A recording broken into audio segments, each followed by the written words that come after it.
영국 현지 시간으로 일요일 오후 3시 45분에 킥오프되는 리버풀과 맨시티의 28라운드 경기는 리그 역사에 길이 남을 경기가 되고 있습니다.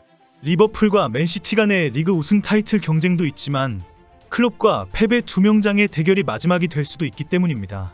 지난 1월 클롭이 이번 시즌을 끝으로 리버풀을 떠날 것이며 앞으로 프리미어리그의 다른 팀을 맡지 않을 것이다라고 밝혔습니다. 그리고 내일 경기는 프리미어리그에서 리버풀과 맨시티가 맞붙는 마지막 경기입니다. 현재까지는 적어도 두 팀이 모든 대회에서 맞붙는 마지막 경기가 될 가능성이 높습니다. 수년 동안 프리미어리그에서 명장으로 인정받고 있고 최고의 라이벌 감독으로 치열하게 대결했던 역사가 마무리되는 경기이기도 합니다. 위르겐 클롭과 펩 과르디올라가 리버풀과 맨시티에 가져온 성공은 잉글랜드 축구의 기준을 한 단계 끌어올렸다고 평가받습니다. 이 두 감독이 영국에 도착하기 전에는 리그 역사상 승점 90점을 이룬 팀은 단 하나도 없었습니다.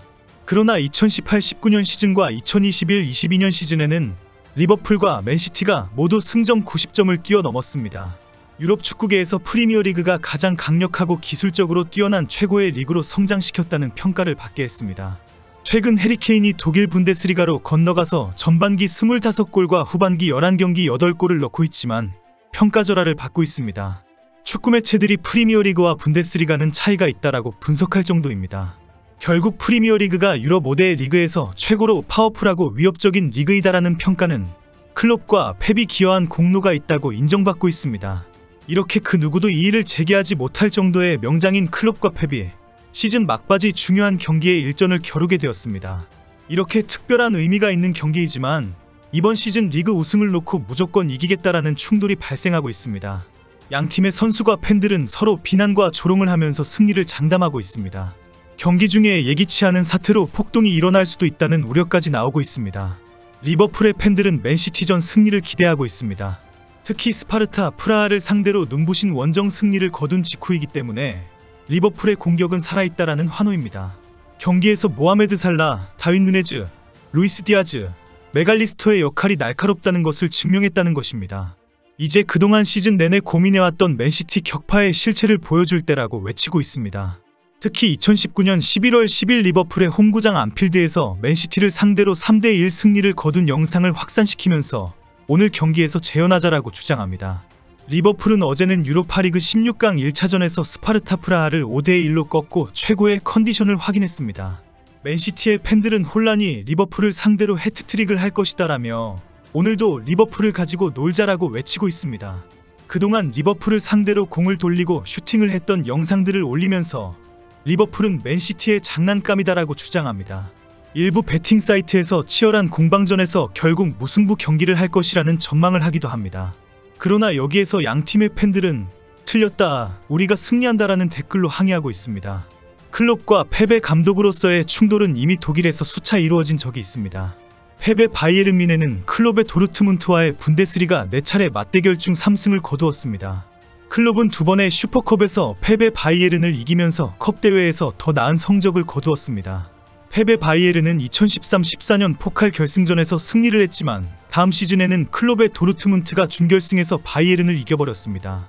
그 후 클롭이 먼저 2015년 10월에 리버풀의 감독으로 부임했고 다음 시즌에는 펩이 맨시티의 감독으로 오면서 또 다른 전투가 시작되었습니다. 프리미어리그에서는 클롭이 컵 대회에서 더 나은 성적을 거두었습니다. 리버풀은 2017-18 챔스리그 8강에서 합계 5대1로 맨시티를 꺾었습니다. 2021-22 FA컵 준결승에서는 맨시티를 상대로 3대2 승리를 거두게 됩니다. 그러나 지난 시즌 펩의 맨시티는 EPL에서 3대2 같은 점수로 리버풀을 꺾으면서 복수를 기록했습니다. 이런 상황에 내일의 경기는 클롭과 펩의 16번째이자 마지막 프리미어리그 경기가 될 것입니다. 지금까지 클롭이 4승, 펩이 5승을 거두었고 6번 무승부를 기록했습니다. 만약에 리버풀이 승리를 하게 되면 전적은 5승 6무 5패로 똑같아집니다. 이전에 프리미어리그에서의 15번 충돌에서 맨시티는 30골을 넣었고 리버풀은 19골을 넣었습니다. 그러나 일요일 경기는 리버풀의 홈구장인 안필드에서 열리기 때문에 맨시티의 공격보다 리버풀의 수비와 역습이 성공할 것으로 보고 있습니다. 펩의 맨시티는 7번의 안필드 원정 경기에서 단 한 번 승리하고 2번의 무승부와 4번의 패배를 당했습니다. 경기를 앞두고 클롭과 펩의 존중하지만 뼈가 있는 인터뷰도 큰 화제가 되고 있습니다. 클롭은 나는 펩을 존경하고 있다. 나는 그에게 단 한 번도 좌절을 느낀 적이 없다. 이번 경기도 편안한 마음으로 리버풀을 응원해주면 좋겠다. 이번이 빅게임이라고 생각하지 않는다. 그냥 리그 우승을 위한 게임의 일부이다. 어떤 결과가 나와도 샴페인 병을 열지는 않을 것이다. 맨시티는 강한 팀이지만 리버풀이 이길 것이다. 맨시티와 안필드에서 경기를 하는 것은 매우 흥분된다. 이런 흥분을 한 번도 느껴보지 않은 선수들도 기회를 주고 싶다. 특별한 게임에서 승리하는 기쁨을 누리게 해주고 싶다. 맨시티의 펩 과르디올라 감독은 그동안 클럽과 프리미어리그에서 항상 즐거웠다라고 인사를 먼저 했습니다. 그리고 역시 뼈있는 말을 전했습니다. 항상 즐거웠지만 안필드에서의 마지막 만세는 맨시티가 부르게 될 것이다. 마지막 경기라고 생각하지 않는다. 클럽과 대화를 했는데 조만간 다시 돌아올 것이라는 느낌을 받았다. 다시 만나는 제격돌에도 반드시 이기려고 노력할 것이다. 리그의 가장 큰 경쟁자가 리버풀이라고 생각하지 않는다.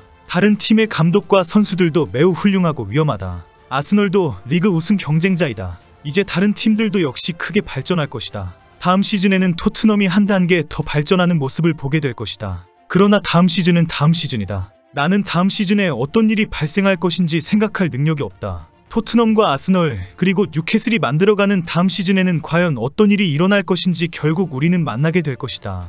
이런 상황에 리그 3위인 아스널도 리그 1위 등극을 노리고 있습니다. 승점 61점을 기록하며 3위에 올라 리버풀 63점과 맨시티 62점을 바짝 뒤쫓고 있기 때문입니다.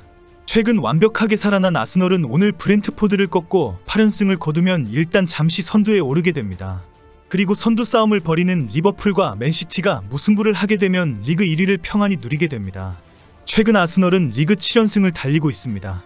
지난 1월 20일 크리스탈 팰리스와의 홈경기에서 5대0 승리를 한 것을 시작으로 노팅엄과 원정 경기 2대1 승리, 리버풀과 홈경기 3대1 승리, 웨스트햄과 원정 경기 6대0 승리, 벌리와 원정 경기 5대0 승리, 뉴캐슬과 홈경기 4대1 승리, 셰필드와 원정 경기 6대0 승리를 기록했습니다. 7연승 기간 동안 31득점 3실점을 기록하면서 경기 평균 4골 이상을 터뜨렸습니다. 무승부가 아니더라도 승패가 갈리게 되면 브렌트포드를 꺾으면 최소 2위 이상으로 올라갑니다. 최고의 상승세를 이어가고 있기 때문에 리그 우승도 충분하다고 확신합니다. 실제 영국 현지에서는 실제 아스널이 리그 우승을 할 가능성이 높다라는 전망도 나오고 있습니다. 축구 팬들은 단두대 매치라고 해서 패배하면 죽는다라고 비유하는 이유가 있는 것 같습니다. 토트넘과 아스톤빌라, 리버풀과 맨시티전이 모두 특별한 의미가 있는 중요한 경기입니다. 다른 것은 모르겠고 무조건 대한민국의 손흥민은 빛이 났으면 좋겠습니다.